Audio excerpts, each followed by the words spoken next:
স্বাগত ডেডলাইন ঢাকায়, আপনাদের সাথে আছি আমি গোলাম কিবরিয়া। সংবিধানের 39 অনুচ্ছেদ সংবাদ ক্ষেত্রের স্বাধীনতার নিশ্চয়তা দিয়েছে। চিন্তা, বিবেক ও বাক স্বাধীনতা নিশ্চিত করতে কিছু সুনির্দিষ্ট শর্তে সংবিধানের এই নিশ্চয়তা। এই স্বাধীনতার সীমারেখা কোথায় তা নিয়ে নানা সময় নানা প্রশ্ন উঠেছে। আমরা মনে করি কোনো স্বাধীনতাই সীমারেখা দিয়ে বেঁধে রাখা যায় না, তবে বস্তুনিষ্ঠতা ও নিরপেক্ষতার ভিত্তিতে সংবাদ মাধ্যমের স্বাধীনতা নিরীক্ষ করা সম্ভব। এই নিরীক্ষকের দায়িত্ব কার উপর থাকবে তা নির্ধারণ করবে কে, সরকার না পেশাজীবীরা? সংবাদ মাধ্যমের এমন নানা সব প্রশ্ন নিয়ে কথা হবে আজকে ডেডলাইন ঢাকায়। আজ আমাদের সাথে স্টুডিওতে আছেন ঢাকা বিশ্ববিদ্যালয়ের গণযোগাযোগ ও সাংবাদিকতা বিভাগের অধ্যাপক ডক্টর গোলাম রহমান, আছেন সাংবাদিক ও কলাম লেখক মাহফুজুল্লাহ, এবং এছাড়াও কিছুক্ষণের মধ্যে আমাদের সঙ্গে যোগ দেবেন বৈশাখী টেলিভিশনের প্রধান সম্পাদক মঞ্জুরুল হাসান বুলবুল। মাহফুজুল্লাহ, আপনার কাছে যাচ্ছি। যে বিষয়টি নিয়ে কথা বলছিলাম, যে এই নিরীক্ষকের দায়িত্ব পালন করবে কে? যুক্তরাষ্ট্রে আমরা জানি এডিটর্স গিল্ড বলে একটা সংস্থা আছে। এছাড়া আমাদের দেশের উদাহরণ যদি দেই, বার কাউন্সিল বা বিএমডিসি, তারা আইনজীবী বা চিকিৎসকদের পেশাগত দিকটি দেখে থাকে, এমনকি কোনো কোনো ক্ষেত্রে সনদ বাতিলের মতো এখতিয়ারও তারা রাখে। তো সাংবাদিকদের ক্ষেত্রে, সাংবাদিকতার ক্ষেত্রে এমন কোনো পেশাজীবীদের দিয়ে এমন কোনো বডি গড়ে উঠল না কেন? আপনি মার্কিন যুক্তরাষ্ট্রের উদাহরণ দিয়ে শুরু করেছেন আলোচনাটা, ভালোই হয়েছে এডিটার্স গিল্ডের কথা।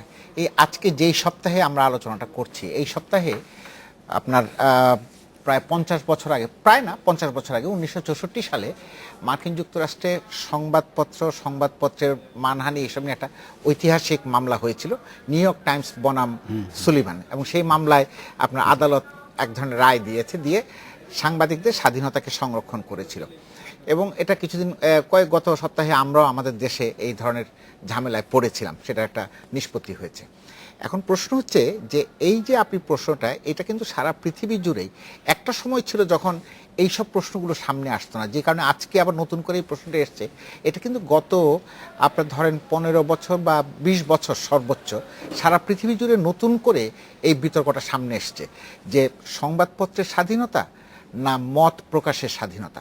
সংবাদপত্র কিন্তু মতকে ধারণ করে। এখন আপনি যদি মত প্রকাশের স্বাধীনতাকে নিশ্চিত করেন, তাহলে সংবাদপত্রের স্বাধীনতাকে নিশ্চিত করা সম্ভব। কিন্তু মত প্রকাশের স্বাধীনতাও কিন্তু সবসময় কিন্তু নিশ্চিত না বা একেবারে সুরক্ষিত না। আপনি আমাদের সংবিধানের যেই ধারা তুললেন, আমাদের সংবিধানে এটি একদম প্রথম থেকে বলা আছে, কিন্তু তার সঙ্গে একটা প্রভিশন দেওয়া আছে, এই জাতীয় স্বার্থ, নিরাপত্তা, এই সমস্ত জিনিস। এবং এই বিষয়গুলো কিন্তু অন্য দেশেও আছে। যেমন ধরেন মার্কিন যুক্তরাষ্ট্রের যে first amendment to the constitution, যেটাতে আপনার এই স্বাধীনতার বিষয়গুলো নিশ্চিত করা হয়েছে, সেখানেও কিন্তু এই বিষয়গুলো আছে। এবং মার্কিন যুক্তরাষ্ট্রে তো লড়াইটা অনেক দিন থেকে। যেমন ধরেন বিলাতে যে জার্নালিস্ট অ্যাসোসিয়েশন, ওদের অনুমোদন ছাড়া কিন্তু কেউ সংবাদপত্র জগতে প্রবেশ করতে পারে না। তাদের প্রয়োজন আছে আমাদের চিকিৎসকদের ক্ষেত্রে, যদি প্রাইভেট না, চিকিৎসকদের ক্ষেত্রে আপনি পড়তে পারবেন, কিন্তু বিএমডিসির লাইসেন্স যদি না হয়, বাংলাদেশ মেডিকেল ডেন্টাল কাউন্সিল, তাহলে আপনি প্র্যাকটিস করতে পারবেন না। তো বিলাতে হচ্ছে যে জার্নালিস্ট অ্যাসোসিয়েশনের ওদের না হলে, অনুমোদন না হলে, ওটা কিন্তু ট্রেড ইউনিয়ন বডি, ওটা কিন্তু মালিকদের সমিতি না। আমাদের এখানে সমস্যাটা হচ্ছে কি, পাকিস্তান আমলে একসময় আমাদের ইউনিয়ন খুব শক্তিশালী ছিল, সাংবাদিকদের ইউনিয়ন, পূর্ব পাকিস্তান, পশ্চিম পাকিস্তান, এবং দুটো মিলিয়ে আবার পাকিস্তানদের এইটা এডিটার্সদের অ্যাসোসিয়েশনও ছিল। তারা সংবাদপত্রের স্বার্থ সংরক্ষণ করবার কাজ করতেন, এবং এর মধ্য দিয়ে কিন্তু একটা উভয়ের মধ্যে একটা কনসেনসাস তৈরি হয়েছিল যে সংবাদপত্রগুলো এক ধরনের আচরণ বিধি মেনে চলবেন, এবং এইটার জন্য কিন্তু এক ধরনের প্রশিক্ষণেরও ব্যবস্থা ছিল। বাংলাদেশ হওয়ার পরে সমস্যাটার অন্য রকমের একটা ডাইমেনশন তৈরি হয়েছে। বাংলাদেশে আপনার 1972 সাল থেকে শুরু করে আজ পর্যন্ত বিভিন্ন সময় কিন্তু সংবাদপত্র বিভিন্ন রকমের প্রতিকূল অবস্থার সম্মুখীন হয়েছেন, একমাত্র জিয়াউর রহমান সাহেবের আমল ছাড়া। এটা প্রফেসর গোলাম রহমান জানেন যে বিভিন্ন রকমের। এখন প্রশ্নটা হচ্ছে যে আমরা লড়াইটা স্বাধীনতার জন্য করব না আমরা আমাদের আত্মরক্ষার জন্য করব?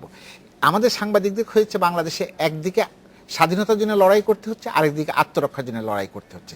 এখন আপনি দুটো প্রতিষ্ঠানের কথা বললেন, একটা হচ্ছে আমাদের যে বার অ্যাসোসিয়েশন, কিন্তু যেমন এই যে সুপ্রিম কোর্ট বারে নির্বাচন হয়ে গেল, আর বার কাউন্সিল সেটা কিন্তু সনদের সঙ্গে জড়িত, যে হ্যাঁ, ওটা সেটাই দিলে বলছিলাম আপনি যে সনদ পাবেন, সনদ পেলেন সেখানে প্র্যাকটিস পরীক্ষা করতে দিতে পারবে না, পরীক্ষা দিয়ে মৌখিক ভাইবা পরীক্ষা দিয়ে তারপর সেখানে ইয়েরা থাকেন, qualify বিচারকরা করতে হয়। থাকেন, কোয়ালিফাই করবার পরে আপনি, আমাদের কিন্তু সেই ধরনের কোনো ব্যবস্থা নাই আমাদের দেশে যে আমি সাংবাদিকদের জন্য। একটু হ্যাঁ, এখানে আমি শেষ করে দিচ্ছি যে এইটি সম্ভবত যদি আমাদের ইউনিয়নটি ঐক্যবদ্ধ থাকতো, মালিকরা ঐক্যবদ্ধ থাকতেন, কিন্তু আমাদের ইউনিয়ন কিন্তু ঐক্যবদ্ধ নয়। কেন নয় সেটা আমরা পরে আসি। হ্যাঁ, গোলাম মোহাম্মদ সাহেবের কাছে যাচ্ছি। এই যেই বিষয়টি নিয়ে কথা বলছিলাম যে সাংবাদিকদের পেশাগত মান বলেন বা যদি সংবাদপত্র সংবাদ মাধ্যমের কোনো বিচ্যুতি থাকে সেগুলো দেখার দায়িত্ব কি সাংবাদিক সমাজের উপরেই যদি থাকতো তাহলে কি সেটা ভালো হতো কিনা? ধন্যবাদ। আমি জনাব মাহফুজুল্লাহর কথা রেশ ধরে বলি যে অন্যান্য যে পেশাজীবী সংগঠনের কথা বলা হলো সেটার সাথে কিন্তু সাংবাদিকদের যে সংগঠন তাদের পুরোপুরি ভিন্ন একটি সংগঠন, এবং সাংবাদিকদের যে আচরণ কিংবা সাংবাদিকদের যে পেশাজীবিত্বর ব্যাপার সেটিও আলাদা ধরনের।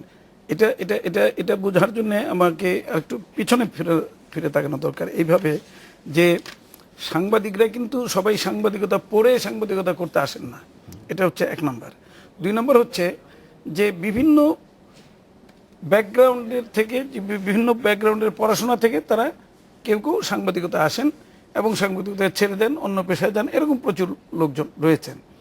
আর অন্য পেশাজীবী যাদের কথা বলেন ডাক্তার কিংবা উকিল, তাদের কথা, তারা কিন্তু পুরোপুরি সেই ধারাতেই পড়াশোনা করে তারা একটা সনদ নিয়ে এবং একটা লাইসেন্সিং অথরিটির মাধ্যমে কিন্তু তারা পেশায় ঢোকেন। জিনিসটা একেবারেই ভিন্ন। এখন সাংবাদিকতা পড়েই সাংবাদিকতা করতে হবে এটা আমি বলবো না, তবে এটা বলবো যে সাংবাদিকতা পড়াশোনা করে সাংবাদিকতা হয়তো উনি ভালোই করতে পারবেন, এটা অবশ্যই।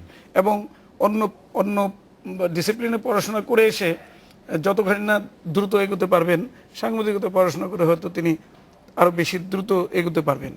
এখন এই যে এডিটর্স গিল্ড কিংবা আমাদের সংবাদপত্রের মালিকদের পরিষদ কিংবা পেশাজীবীদের যে সংগঠন ইউনিয়ন, বিএফইউজে কিংবা আমাদের ডিওজে কিংবা রিপোর্টার্স ইউনিটি, অনেক ধরনের সংগঠন কিন্তু এখন গড়ে উঠেছে। এখন তাদের পেশাজীবিত্ব নির্ধারণ কিংবা পেশাজীবিত্বকে এগিয়ে নেওয়ার যে কাজটি, সেটি তারা খুব সীমিতভাবে করেন। আবার একই সাথে তারা ওই যে ট্রেড ইউনিয়নের মতো বার্গেনিং এজেন্ট হিসেবেও কিন্তু তারা কাজ করেন। এখন যদি সংবাদপত্রের স্বাধীনতার কথা বলা হয়, এই বিষয়টাও একটু আলোচনার দাবি রাখে যে আসলে আমরা সংবাদপত্রের স্বাধীনতা বলতে আমরা কি বুঝি।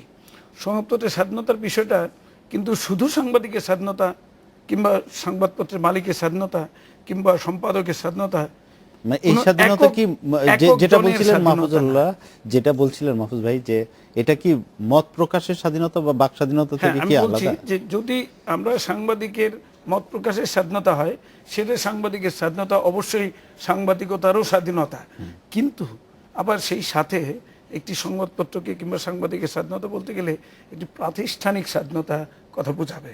কারণ এটি বিচ্ছিন্নভাবে শুধু রিপোর্টার কিংবা সাব এডিটর কিংবা একজন এডিটরের স্বাধীনতাই নয়, এটা একটা সামগ্রিক ব্যাপার।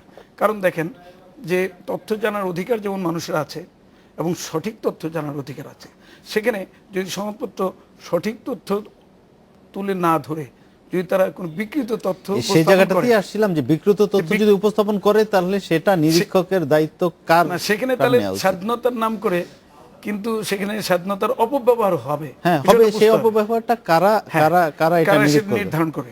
এখন বিষয় হচ্ছে আমরা যদি পেশাজীবী হিসেবে আমাদের উৎকর্ষ জায়গায় চলে যেতে পারি, একটা দক্ষতার জায়গায় চলে যেতে পারি, তাহলে এই নির্ধারণের বিষয়টা অনেক কম হবে। তখন আর ওই স্বাধীনতা ক্ষুণ্ণ হবে এইটা আশঙ্কা করার সুযোগ কমে যাবে। এখন এটা নির্ধারণ করবে কে?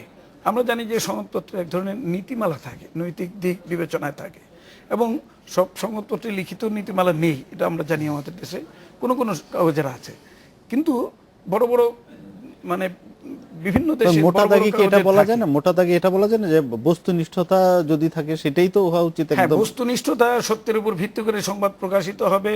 তার সাথে আবার শুধু বস্তুনিষ্ঠতারও একটু আবার মাত্রা আছে। মাত্রাটা কিরকম? যে কখনো কখনো জাতীয় ইন্টারেস্টই বেশি হবে, নাকি বস্তুনিষ্ঠতাই বেশি হবে? এখানে একটা বড় ধরনের বিতর্কের সুযোগ আছে যে কোনো কোনো ক্ষেত্রে আমি যখন গঙ্গার পানি চাইবো, আমি স্বাভাবিকভাবেই আমার দেশের স্বার্থের কথাই আমি বিবেচনা করব। এখন যদি একজন ভারতীয় সাংবাদিক ভারতীয় সংবাদপত্রের জন্য লিখেন, তারা যতই ন্যায্য হিসার কথা বলুন, তারা কিন্তু আমাদের কথা বলবেন না, তারা তাদের কথাই বলবেন। সেখানে যতই আমি বস্তুনিষ্ঠ হই, আমি কিন্তু আমার স্বার্থ ত্যাগ করে আমি বস্তুনিষ্ঠ হওয়ার কোনো সুযোগ থাকবে না।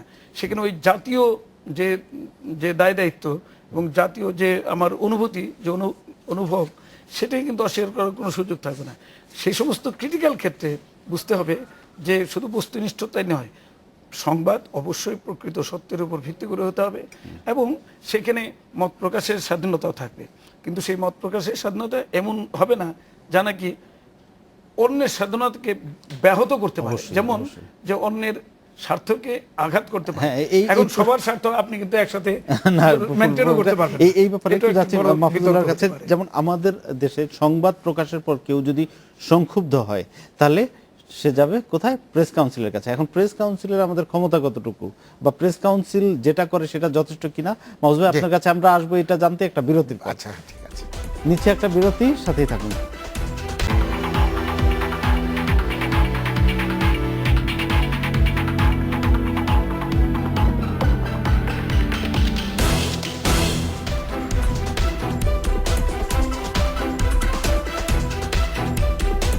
বিরতির পর ফিরে এলাম ডেডলাইন ঢাকায়। যে প্রশ্নটি রেখে গিয়েছিলাম, সংবাদ প্রকাশের পর কেউ সংক্ষুব্ধ হলে প্রেস কাউন্সিলের কাছে যায়, প্রেস কাউন্সিলের ক্ষমতা কতটুকু, যেটুকু ক্ষমতা আছে তা যথেষ্ট বলে মনে করেন কিনা? আচ্ছা, এখানে ওই যাওয়ার আগে, ওই প্রশ্নে আলোচনা যাওয়ার আগে প্রফেসর গোলাম রহমান 2-3টি বিষয় বলেছেন, আমি একটু যোগ করতে চাই। যেমন ধরেন আমাদের দেশে সংবাদপত্র মালিকদের একটা সমিতি আছে, নোয়াব। তারা কিন্তু মালিকদের স্বার্থ দেখেন, সাংবাদিকদের স্বার্থ দেখেন না। টেলিভিশন এই যে চ্যানেলের মালিকদের একটা প্রতিষ্ঠান আছে, হ্যাঁ ওই তো, তারাও কিন্তু আপনার মালিকদেরই স্বার্থ দেখেন। এখানে যারা কর্মরত শ্রমিক বা পেশাজীবী তাদের স্বার্থ দেখেন না। আবার আমাদের এই পেশার একটা বড় সমস্যা আছে। আমরা আগে শুনতাম, যখন আমি সার্বক্ষণিক সাংবাদিকতা করেছি তখন বলা হতো যে সংবাদপত্র এবং জুতা কারখানা এক বিষয় না। কাজে জুতা কারখানা ইচ্ছা করলে আপনি যখন তখন ধর্মঘট ডাকতে পারেন, সংবাদপত্রে যখন তখন ধর্মঘট ডাকা যায় না। এটা আমাদেরকে ইউনিয়ন থেকে পরিষ্কারভাবে বলা হয়েছিল।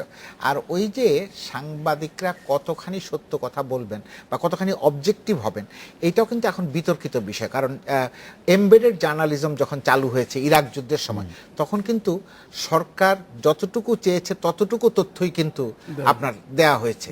এর বেশি কিন্তু তথ্য সাংবাদিকরা দিতে পারেন নাই, মানে হয়তো তাদের কাছে দিতে পারেন না। তার মানে কি? তার মানে আপনি ওই জায়গাটাতে একটা লিমিট বসিয়েছেন বা একটা সেন্সার বসিয়েছেন। তো এইরকম একটা অবস্থায় যখন কাজ করতে হয় তখন কিন্তু অবস্থাটা খুব মানে কষ্টকর হয়ে যায়। এখন বাংলাদেশে আপনি যে প্রশ্নটা আনলেন যে প্রেস কাউন্সিল বুলবুল রাতের সঙ্গে জড়িত।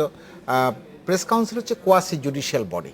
এখন এই প্রেস কাউন্সিলের যদিও কোয়াসি জুডিশিয়াল বডি, এর কিন্তু ওই রকমভাবে শাস্তি দেওয়ার খুব একটা বিধান নাই।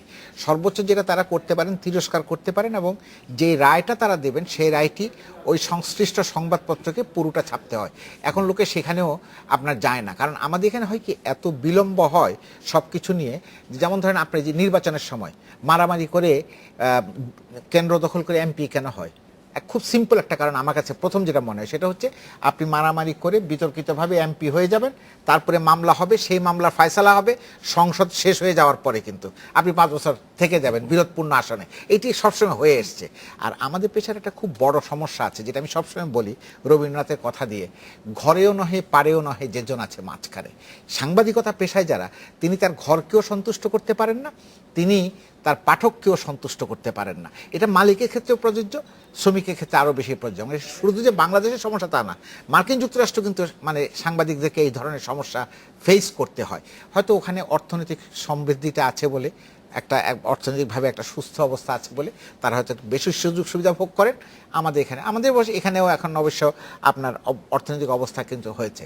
আর যেটা সেটা হচ্ছে যে পেশাগত প্রশিক্ষণ যদি আপনি না চালু করতে পারেন, পেশাগতভাবে যদি একজনকে দক্ষ না বানাতে পারেন, অন্যান্য প্রতিকার দিয়ে কিন্তু আপনার হবে না, এই বিষয়ে সমস্যার সমাধান হবে না। এটা বুলবুল আরো ভালো বলতে পারবেন, যেহেতু তারা তো সরাসরি আমাদের সঙ্গে ইতিমধ্যেই যোগ দিয়েছেন বৈশাখী টেলিভিশনের প্রধান সম্পাদক মঞ্জুর হাসান বুলবুল।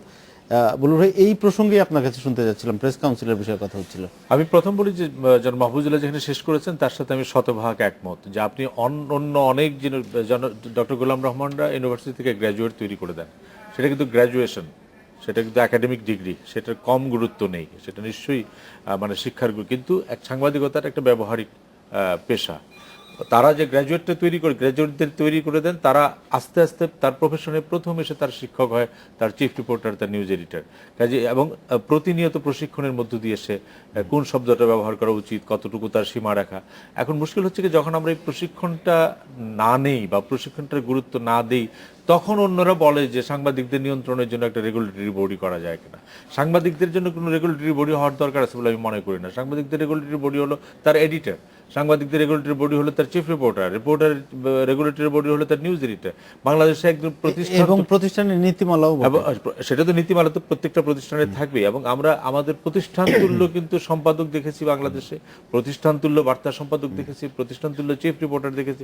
কাজে তাদের মতো সাংবাদিকদের সঙ্গে যদি আমরা কাজ করতে পারি এবং তারা যদি গাইড করতে পারেন, তাহলে কিন্তু বাইরের কোনো রেগুলেটরি বডি লাগে না। প্রেস কাউন্সিলের কথা আমি বলি, প্রেস কাউন্সিল একটা মানে সারা পৃথিবীর মতো মনে করা হয়েছিল একটা বডি থাকা উচিত যারা এটা কারেক্টিভ মেজার, এটা কিন্তু পানিশমেন্ট দেওয়ার জন্য তৈরি করা হয় না। বলা হয়েছিল, ধারণা করা হয়েছিল যে একটি মিডিয়া যদি ভুল করে, প্রেস কাউন্সিল কিন্তু মিডিয়াকে শাস্তি দেওয়ার জন্য না, মিডিয়ার ভুলগুলি যদি থাকে সেটা কারেক্ট করবে, এবং যারা মিডিয়ার ভুলের কারণে বা মিডিয়ার কোনো বা আচরণের কারণে ক্ষতিগ্রস্ত সংক্ষুব্ধ ব্যক্তিকে এক ধরনের রিমেডি দিবে।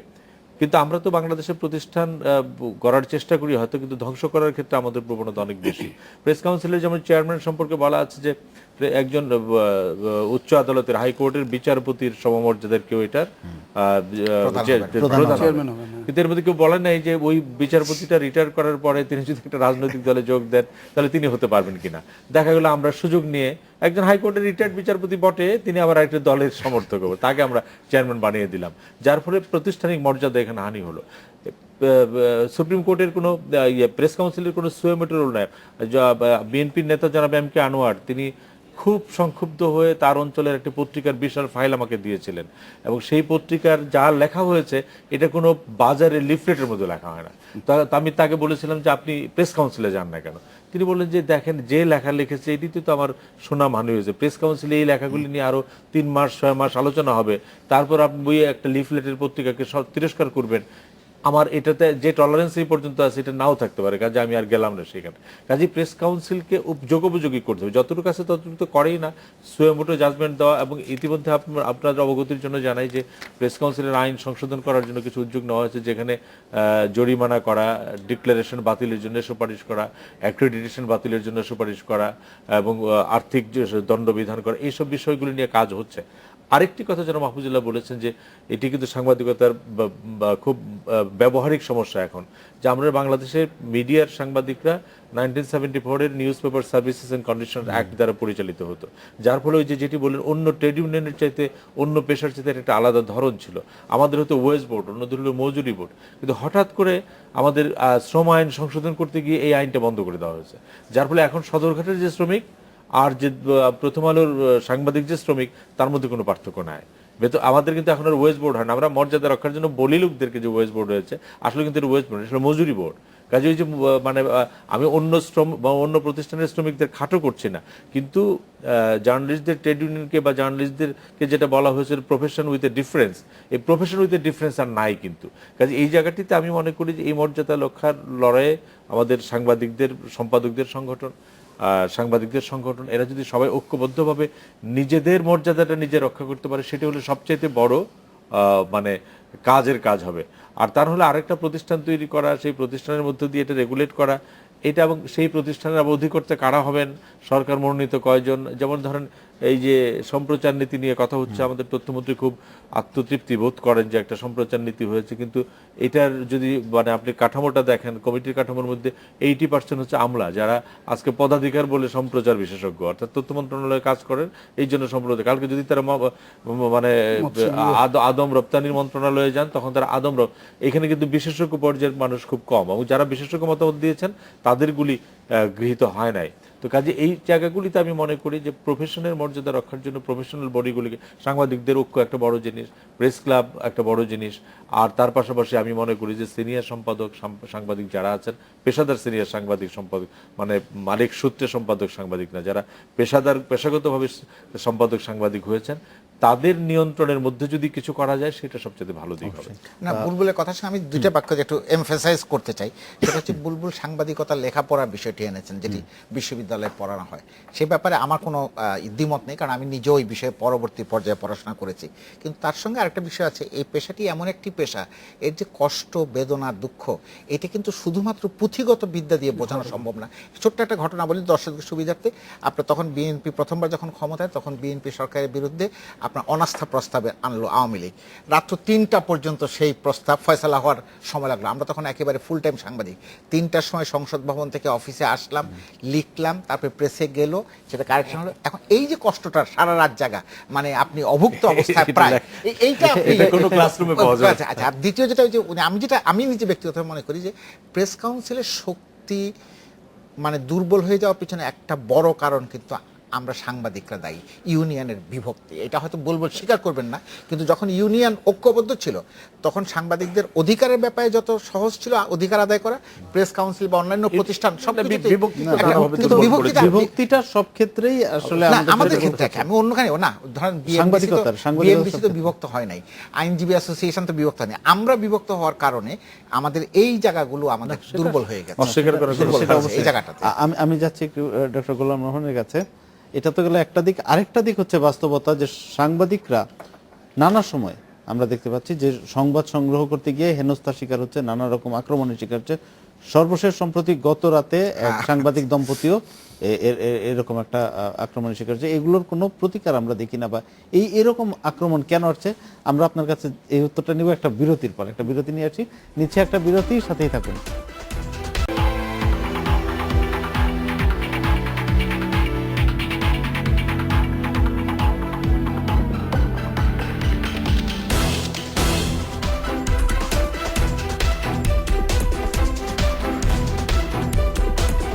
বিরতির পর ফিরে এলাম ডেডলাইন ঢাকায়। যে প্রশ্নটি রেখে গিয়েছিলাম সাংবাদিকতার ঝুঁকির বিষয়ে, সর্বশেষ গত রাতের ঘটনাটি বলছিলাম। এরকম নানা সময় নানা কারণে সাংবাদিকদের নির্যাতন বা আক্রমণের শিকার হতে হচ্ছে। আমি একই সাথে একাধিক বিষয়, মানে সাংবাদিকতার যে মাত্রা, আমাদের পেশাজীবী হিসেবে সাংবাদিকরা এই সমাজেরই মানুষ, তারা এই দেশেরই নাগরিক, কিন্তু তারপরেও তাদের কিন্তু আলাদা একটা প্রিভিলেজ আছে, যে সাংবাদিকতা যারা করেন তারা সমাজে অনেক সম্মানিত এবং তারা একটা বিশেষ স্থানে তারা সবসময় এটা একটা বিশেষ প্রিভিলেজ, তারা এটা ভোগ করেন। এবং মানুষ কিন্তু এটা মেনেই নেয়, ধরেই নেয় যে এই সাংবাদিকরা হয়তো সব সংবাদপত্র সমান ভালোভাবে বেতন দিতে পারে না, অত সুযোগ সুবিধা দিতে পারে না, যদিও আজকাল কয়েকটি বড় বড় কাগজ কিংবা বড় বড় টেলিভিশন চ্যানেলের কারণে এই সাংবাদিকতা পেশাটি একটি অন্য জায়গায় চলে গেছে। তারপরেও বৃহত্তর যে অংশ, ছোট ছোট কাগজগুলো প্রচুর যারা সাংবাদিকতা করেন, প্রচুর লোকজন ইনভলভড আছেন যারা ঠিক সেইভাবে ওই সুযোগ সুবিধাগুলো পান না। তারপরেও কিন্তু সমাজের কাছে তাদের একটা বড় ধরনের সম্মান বোধ আছে, সম্মান প্রাপ্য আছে। এখন সমাজের অন্য যারা বিভিন্ন পেশায় জড়িত, যেমন গতকালকে একজন আনসার একটি মানে দম্পতি, সাংবাদিক দম্পতিকে তারা প্রহার করেছেন, মেরেছেন এবং অপমান করেছেন, নির্যাতন করেছেন। এই যে ঘটনাটি, এই ঘটনাটি অত্যন্ত দুঃখজনক যে তারা সাংবাদিকতার পরিচয় কিন্তু নেননি। সেখানে সেই আনসার তিনি তার নিজস্ব একটা প্রিভিলেজ নেওয়ার চেষ্টা করেছেন, যে যেহেতু তার হাতে একটা অস্ত্র আছে, সুতরাং অস্ত্রের কারণেই তার বোধহয় শরীরের গরম একটু বেশি এবং সে কিন্তু সব কিছুকে তুচ্ছজ্ঞান করে। তখন ওই রাতে একটি সাংবাদিক দম্পতি, যিনি মহিলা মানে মোবাইলে কথা বলছিলেন, তাকে প্রহার করেন। এই যে ঘটনাটি এবং সেটা যখন প্রতিহত করতে আসছে তার স্বামী, তখন তাকেও ভয়াবহভাবে নির্যাতন করা হয়েছে, যেটুকু শোনা গেল। এখন এই যে বিষয়টি, একজন আনসার সেই ক্ষমতাটি পায় কিভাবে? হয়তো তার ভুল হয়েছে, সে ভুল স্বীকার করে মাপ চাইতে পারতো, তা করেনি। সে কিন্তু একটা ড্রামা করার চেষ্টা করেছে, লোকজন জড়ো করার চেষ্টা করেছে ইত্যাদি। এখন এই বিষয়টি কেন ঘটছে? এই জন্যে যে তারা মনে করে থাকে যে হয়তো সাংবাদিকরা পেশাজীবী, ছোটোখাটো মানুষ, কিছু হবে না, এরকম একটা ভাব থাকতে পারে। কিন্তু এই সাংবাদিকরা শুধু কিন্তু পেশাতেই অভ্যস্ত নয়, তাদের কিন্তু এই পেশার সাথে যে মায়া মমতা, তাদের যে জীবন জীবিকার প্রশ্নই শুধু নয়, তার একটা একটা একটা নেশাও কাজ করে। এবং অনেক সাংবাদিকই দেখবেন যে ভালো বেতন কিংবা সেইভাবে সুযোগ সুবিধা পান না, তারপরে কিন্তু তিনি এই পেশাটিকে ছেড়ে চলে যান না। সুতরাং এই যে তার যে ডিভোশন টু দ্য প্রফেশন, এটা কিন্তু বিরাট এবং ব্যাপক। এবং সেই ক্ষেত্রে আমাদের অন্য সমাজের অন্য অংশের যে যারা, তারাও এটা সহানুভূতিশীল হওয়ার কথা, তারাও সমন্বিত হওয়ার কথা। কিন্তু কোনো কোনো ক্ষেত্রে এটা ঠিক হচ্ছে না। এটা হচ্ছে আমাদের যে স্বাভাবিক সামাজিকীকরণের যে স্তরগুলো, সেই স্তরগুলোতে ঘুণ ধরেছে। আমাদের সমাজের বিভিন্ন মানে পর্যায়ে এটা এটা মানে সমাজটি সঠিকভাবে কাজ করছে না। এবং করছে না বলেই কেউ কেউ এটা অ্যাডভান্টেজ নিচ্ছে খারাপভাবে, কেউ কেউ এটাকে ওই বেশিভাবে প্রশ্রয় দিচ্ছে। এবং এই যে যে যে ডিনামিক্সটা এই সমাজে ঘটে যাচ্ছে, এটাই হচ্ছে একটা ভয়াবহতার দিক। সেখানে আজকে যদি সাংবাদিকরা ঐক্যবদ্ধ থাকতো, আজকে যদি সাংবাদিকরা তাদের পেশার কথা অনেক বেশি জোর করে বলতে পারতো, তাহলে নিশ্চয়ই এই ধরনের অবস্থা সৃষ্টি হওয়ার কোনো সুযোগ থাকতো না আমার ধারণা। এই প্রসঙ্গে যাচ্ছি মঞ্জুরুল হাসান বুলবুলের কাছে। আমরা জানি যে গত বছরের মানে 2013 সালের তথ্যের ভিত্তিতে যুক্তরাষ্ট্র ভিত্তিক সংগঠন CPJ, committee to protect journalist, তারা একটা তালিকা করেছে ঝুঁকিপূর্ণ সাংবাদিকতার জন্য ঝুঁকিপূর্ণ 9টি দেশের, তার মধ্যে বাংলাদেশের অবস্থা ষষ্ঠ। তো কি ঝুঁকির মধ্যে আছে বাংলাদেশের সাংবাদিক? বাংলাদেশ আজকে নতুন ঝুঁকিপূর্ণ না। বাংলাদেশে ওয়ার্ল্ড প্রেস ফ্রিডম নামে একটা ওয়ার্ল্ড প্রেস ফ্রিডম ফোরাম নামে একটা অর্গানাইজেশন আছে, তারা প্রতি বছর প্রেস ফ্রিডম ম্যাপ বের করে। এবং সেখানে আপনি দেখবেন যে গত কয়েক দশক ধরে বাংলাদেশ পার্শিয়াল ফ্রি একটা কান্ট্রি, পুরোপুরি ফ্রি হতে পারেনি, ফ্রি নাই, ম্যাপের মধ্যে আছে। এখন অনেকগুলি কারণ, এটি কতগুলি আইন না থাকার কারণ, আবার কতগুলি এমন আইন আছে যেগুলি জটিলতার কারণে। তার মধ্যে একটি বড় কারণ, যেটা আপনি ডক্টর গোলাম রহমানকে প্রশ্ন করলেন, যে বিচার না হওয়ার কারণ। এবং এই যে কালচার অফ ইম্পিউনিটি বাংলাদেশে গত 4 দশকে, 4.5 দশকে বাংলাদেশে শুধুমাত্র এই সম্প্রতি সমকালের ফরিদপুর প্রতিনিধি গৌতম দাস হত্যার বিচারটা একটি পর্যায়ে শেষ হয়েছে। এছাড়া বাংলাদেশে আর কোনো সাংবাদিক হত্যাকাণ্ড নির্যাতনের বিচার হয় নাই। আমরা একদমই অনেক নাম বলতে পারবো, মানিক শাহের নাম বলতে পারবো, সাইফুল আলম মুকুলের নাম বলতে, শামসুর রহমান কাবুলের নাম বলতে পারবো, দীপঙ্কর তালুকদারের নাম বলতে পারবো, সবশেষ সাগর রুনির প্রসঙ্গ যা আপনারা দেখছেন। কাজে এই যে সাংবাদিক হত্যা বা নির্যাতনের, এবং যেটা হত্যার তো একটা গেল যে বিচার হয় না, নির্যাতনেরও বিচার হয় না। যেমন ফেনী টিপু সুলতান, যেটি একজন সেই সময়কার রুলিং পার্টির এমপি ছিলেন, এবং তার পক্ষে আবার সরকারের অনেক বড় বড় ব্যক্তিও দাঁড়িয়েছিল। এখন হয় কি, সাংবাদিকরা তো যেটি বললেন যে ডক্টর গোলাম রহমান বলে যে সাংবাদিকরা আইনের ঊর্ধ্বে না, সাংবাদিকরা সাধারণ মানুষের মধ্যে সকল আইনি অধিকার পাওয়ার যোগ্য, এর সাথে বাড়তি কিছুর দরকার নেই। কিন্তু বাড়তি একটি জায়গা আছে, কারণ সাংবাদিক যে কাজটি করেন, এই কাজটি তার নিজের জন্য করেন না, এই কাজটি করেন বৃহত্তর জনগোষ্ঠীর পক্ষে। আমি যে একটা তথ্য জানতে চাই, ওয়াসায় পানির বিল বাড়লো কি কমলো, এবং তারপরে কি ক্ষতি হবে, মানে ভালো হবে কি মন্দ হবে, এটিকে আমার স্ত্রী বা আমার সংসারের জন্য জানতে চাই? আমি জানতে চাই বৃহত্তর জনগোষ্ঠীর জন্য। যখন আমি আমার মানে বৃহত্তর জনগোষ্ঠীর প্রতিনিধিত্ব করি, তখন আমার কিছু প্রিভিলেজ থাকে, সেই প্রিভিলেজটা আইনের ঊর্ধ্বে না আবার বলি। কিন্তু সেই কাজ করতে গিয়ে আবার আমাকে জীবন দিয়ে ফেলতে হবে, এটাও আমি মনে করি না। কেন এই যে বারবার আমাদের নাম আসছে, ঝুঁকিপূর্ণ জায়গায় নাম আসছে এবং বিচার হচ্ছে না, এই বিচার না হওয়াটাই হচ্ছে একটা বড় সমস্যা। যদি একটি হত্যাকাণ্ডের বিচার হতো, এবং এই ক্ষেত্রে সরকার, মানে আমার প্রবীণ সাংবাদিক জনাব এবিএম মুসা বলেছেন যে বাংলাদেশের সাংবাদিকতা হচ্ছে যে একটা পুকুরের মধ্যে অনেকগুলি কুমির ছেড়ে দেওয়া আছে, তুমি এই কুমিরগুলির মানে মুখের মধ্যেও পড়বে না, লেজের বাড়ি খেয়েও আহত হবে না, কিন্তু ওই পারে যাবে। যে সাংবাদিক ফাঁক ফোকর দিয়ে বের হয়ে পারে যেতে পারে, তাদেরকে তিনি মনে করেন ভালো সাংবাদিক। এই কুমিরগুলি কারা? এই কুমিরগুলি কখনো সরকার, এই কুমিরগুলি কখনো প্রভাবশালী ভূস্বামী, এই কুমিরগুলি কখনো যে আনসারের মতো, মানে এই কুমিরের নানা সাইজ, নানা চেহারা, আপনি একটি বলতে পারবেন না। কাজে বাংলাদেশে এই কুমিরগুলির দাপট খুব বেশি, যার ফলে যারা পেশাদার সাংবাদিক তারা মানে ক্ষতিগ্রস্ত হয়, আহত হলে বিচার পায় না, নিহত হলে বিচার পায় না। আর যখন একটি এলাকায় দেখা যায় যে একজন সাংবাদিক পিটালে কিছুই হয় না, তখন অন্যরা যারা পিটাতে চায় তারা উৎসাহিত হয়, যারা এত বড় সাংবাদিক পিটিয়ে দিয়েছে, এত বড় সাংবাদিক খুন করে ফেলছে, তার কিছুই হয় না। আপনি রাজনীতিকরা বলেন কি? রাজনীতিকরা বলেন যে একটি হত্যাকাণ্ডের বিচার না হলে আরেকটি হত্যাকাণ্ড উৎসাহিত হয়। তো এই ক্ষেত্রে তো তাই, আপনি যখন একজন সাংবাদিক হত্যাকাণ্ডের বিচার না করেন, একজন সাংবাদিক নির্যাতিত হলে তার বিচার না করেন, তাহলে তো আরেকটি হত্যাকাণ্ড, আরেকটি নির্যাতনকে উৎসাহিত করেন। যার ফলে এটি হলো একটা দিক যে মানে সমাজের নানা ধরনের উপাদান কিভাবে সাংবাদিকদের নিরাপত্তা বিঘ্নিত করছে। আরেকটি হচ্ছে যেটা জনাব মাহফুজুল্লাহ বলেছেন যথার্থভাবে, যে এই ক্ষেত্রে অনেকগুলি জায়গা আছে যদি আমি খুব দক্ষ প্রশিক্ষণপ্রাপ্ত আইন জানি বুঝি, মানে লেখার গ্রামার জানি বুঝি, এটার মধ্যে দিয়ে আমার রিস্ক কিন্তু আমি অনেকটা কমাতে পারি। আমি একটা ভূমিদস্যুর বিরুদ্ধে রিপোর্ট করব, সেই রিপোর্টের কায়দা কানুনটা যেটা একাডেমিক দিক থেকে শুদ্ধ হলো কিনা, প্রফেশনাল দিক থেকে শুদ্ধ হলো কিনা, অনেক সময় দেখা যায় আমার রিপোর্ট আমার পত্রিকার প্রফেশনালিজমটাও একটা সেফগার্ড হিসেবে কাজ করে। হ্যাঁ, প্রফেশনালিটি সবসময় আবার প্রফেশনাল দায়িত্ব পালন করতে গিয়েও তো হ্যাঁ, ঝুঁকিতে পড়ছে। যেমন শারমিন ওই 21 টিভির যে হেফাজতের ইসে পড়লো, সেটা ধরেন একটা আলাদা আরেকটা চ্যালেঞ্জ, সেখানে তো ঝুঁকি, অন্য ধরনের ঝুঁকি আছে। হ্যাঁ, এরকম পেশাগত সারা দায়িত্ব পৃথিবী পালন জুড়েই করার ঝুঁকি। সাংবাদিকদের নানা ঝুঁকির মধ্যে এক এক জায়গায় এক এক রকম।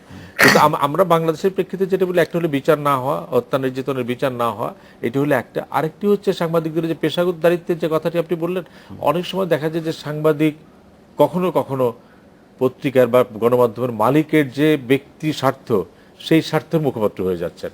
তখন ওই যে বড় লড়াইয়ের মধ্যে হয়তো দুই মালিকের মধ্যে লড়াই হচ্ছে, সেটা একরকম লড়াই, কিন্তু ছোট লড়াইয়ের একটা আঘাত কিন্তু এই সাংবাদিকের উপরে আসে। মানে তার কোনো দোষ নাই।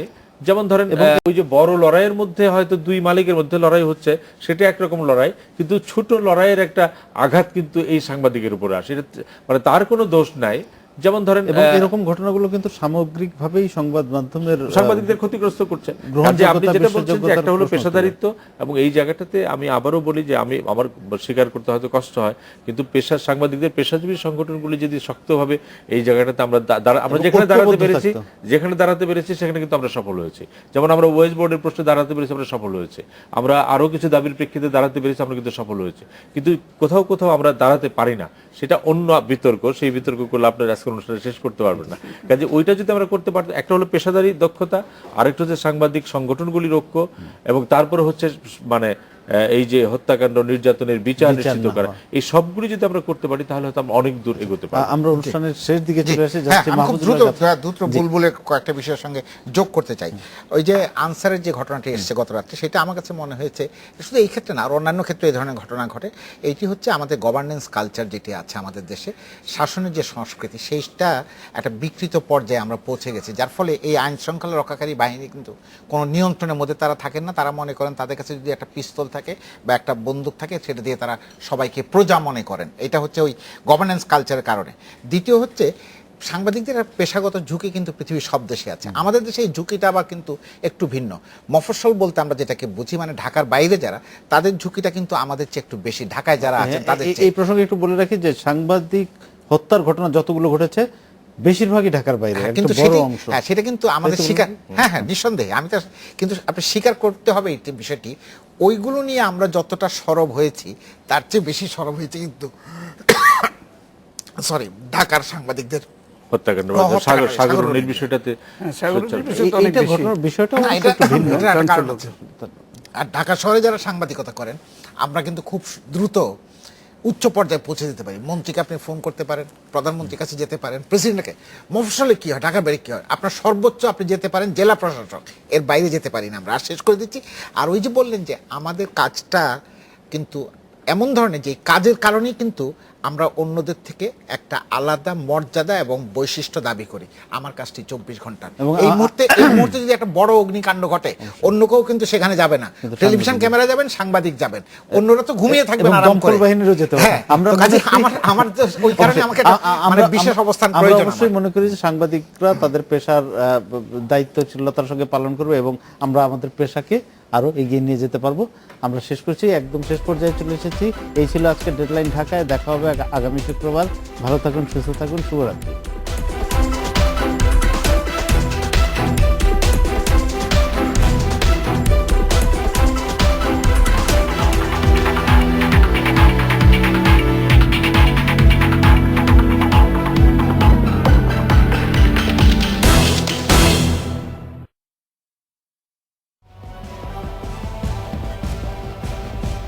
ডেডলাইন ঢাকা সৌজন্যে